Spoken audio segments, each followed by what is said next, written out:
जय हिंद दोस्तों। आज हम लोग इस वीडियो में समाज से जितना रिलेटेड वीवीआई ऑब्जेक्टिव क्वेश्चन है इस वीडियो में हम कराने वाले हैं, तो आप लोग बने रहिएगा। आपके लिए बहुत इंपॉर्टेंट क्वेश्चन होने वाला है।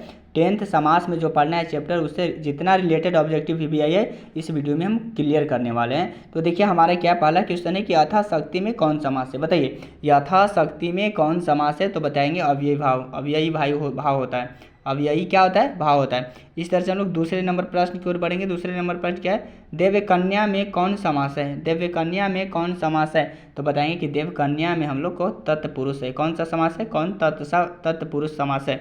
इस तरह से हम लोग तीसरे नंबर प्रश्न को देखेंगे। तीसरे नंबर प्रश्न क्या है? विद्यानुराग कौन समास है। बताइए विद्यानुराग कौन समास है, तो बताएंगे विद्यानुराग है जो हमारा तत्पुरुष समास है। कौन है? तत्पुरुष समास है।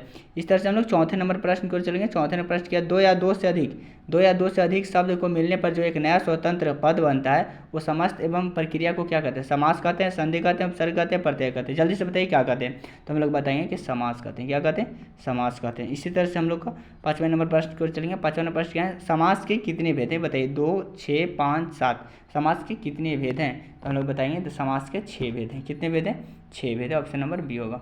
इस तरह से हम लोग छठे नंबर प्रश्न को चलेंगे। छठा नंबर प्रश्न जिस समास के दोनों पद प्रधान होते हैं उसे कहते हैं द्विंद कहते हैं, द्विगु कहते हैं, कर्मधारय कहते हैं, अव्ययी भाव कहते हैं। तो हम लोग बताएंगे कि हम लोग का द्विंद समास कहलाता है। कौन सा समास? द्विंद समास। इस तरह से हम लोग को 7वें नंबर प्रश्न को चलेंगे। 7वां प्रश्न क्या है? जिस समस्त पद में पहला पद संख्यावाचक विशेषण हो अथवा जो समस्त पद किसी समुदाय की सूचना देता हो वह क्या कहलाता है? द्वंद्व समास कहलाता है, द्विगु कहलाता है, कर्मधारय कहलाता है, अव्ययी भाव कहलाता है। क्या कहलाता है? तो हम लोग बताएंगे कि द्विगु समास कहलाता है। क्या कहलाता है? द्विगु समास कहलाता है। इसी तरह से 8वें प्रश्न नंबर को देखेंगे।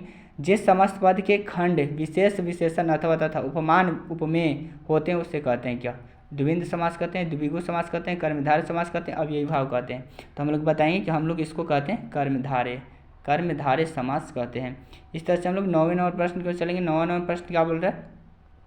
जिस समस्त पद में दूसरा पद प्रधान हो और प्रथम के काशक चिन्ह का लोप हो सके उसे क्या कहते हैं? द्विंद समास कहते हैं, द्विगु कहते हैं, कर्मधारय समास, तत्पुरुष क्या कहते हैं? जल्दी से बताइए तो कमेंट बॉक्स में। तो हम लोग बताएंगे तत्पुरुष समास कहते हैं। क्या कहते हैं? तत्पुरुष समास।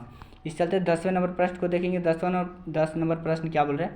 जिस समास में प्रथम पूर्ण पद अवयव हो और जो उत्तर पद के साथ जुड़कर पूरे पद को अवयव बना दे उससे क्या कहते हैं? पहला द्वंद्व समास, द्विगु, कर्मधारय, अव्ययी भाव क्या कहलाता है? तो हम लोग बताएंगे कि अव्ययी भाव कहलाता है। क्या कहलाता है? अव्ययी भाव। इसी तरह से 11 नंबर प्रश्न को देखेंगे। 11 नंबर प्रश्न क्या है? जिस समास में कोई पद प्रधान नहीं होता, जिस समास में कोई पद प्रधान नहीं होता और वरन दोनों ही एक पद किसी अन्य संज्ञा के शब्द के विशेषण से होते उसे क्या कहते हैं? द्विंद कहते हैं, द्विगु, कर्मधारय, बहुव्रीहि क्या कहलाता है? तो हम लोग बताएंगे कि हमारा बहुव्रीहि कहलाएगा। क्या कहलाएगा? बहुव्रीहि समास। इस तरह से 12 नंबर प्रश्न को देखेंगे। 12 नंबर प्रश्न क्या? आजीवन में कौन समास है? आजीवन में कौन समास उपस्थित है? अव्ययी भाव, द्विगु, कर्मधारय, बहुव्रीहि क्या समास उपस्थित है? तो बताएंगे अव्ययी भाव उपस्थित है। इस तरह से हम लोग 13 नंबर प्रश्न को देखेंगे। 13 नंबर प्रश्न क्या है?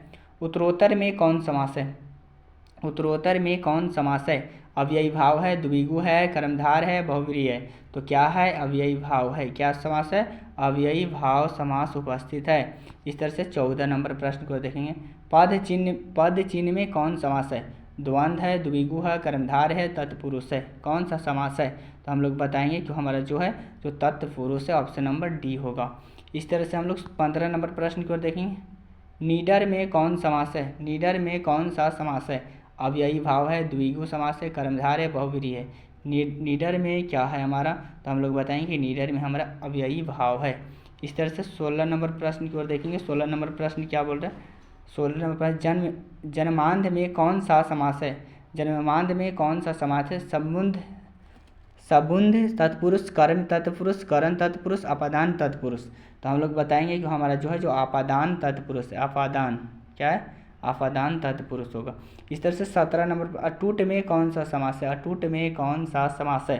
तो हम लोग बताएंगे अटूट में अव्ययी भाव है, द्विगु है, कर्मधारय है, नय्य समास है। तो नय्य समास है। कौन सा है? नय्य समास है। इसी तरह से हम लोग को 18 नंबर प्रश्न को देखेंगे। पर पुरुषोत्तम में कौन सा समास है? पुरुषोत्तम में कौन सा समास है? अव्ययी भाव समास है, द्विगु है, तत्पुरुष है, बहुव्रीहि है। तो हम लोग बताएंगे कि हम लोग को तत्पुरुष है। पुरुषोत्तम में कौन सा है? तत्पुरुष। इस तरह से हम लोग को 19वें नंबर प्रश्न को देखेंगे, राजकुमार में कौन सा समास है? तो राजकुमार में अव्ययी भाव है कि द्विगु है, तत्पुरुष, बहुव्रीहि। तो कौन है बताइए कमेंट बॉक्स में। तो हम लोग बताएंगे कि तत्पुरुष है, राजकुमार में तत्पुरुष है। इस तरह से हम लोग को 20वें नंबर प्रश्न को चलेंगे। 20वें नंबर प्रश्न राजा रानी में कौन समास है? तो राजा रानी देखिए योजक चिन्ह लगल है ना, तो हम लोग का कौन सा समास होता है? द्विंद समास हो जाता है। जिसमें योजक चिन्ह लगता है माइनस वाला, वो हमारा द्विंद समास कहलाता है। तो अगर आप लोग को आपका 20 ऑब्जेक्टिव जितना समाज से भी आई था वो क्लियर करवा दिए। नेक्स्ट वीडियो में और आपका क्लियर होने वाला है, समाज से रिलेटेड जितना ऑब्जेक्टिव क्वेश्चन है वो सभी करवा देंगे। आप लोग वीडियो में अंत तक बने रहेगा। और जितने क्लास 10th की तैयारी करने वाले स्टूडेंट हैं सभी लोग के पास एक बार आप लोग शेयर जरूर करिए। जय हिंद दोस्तों।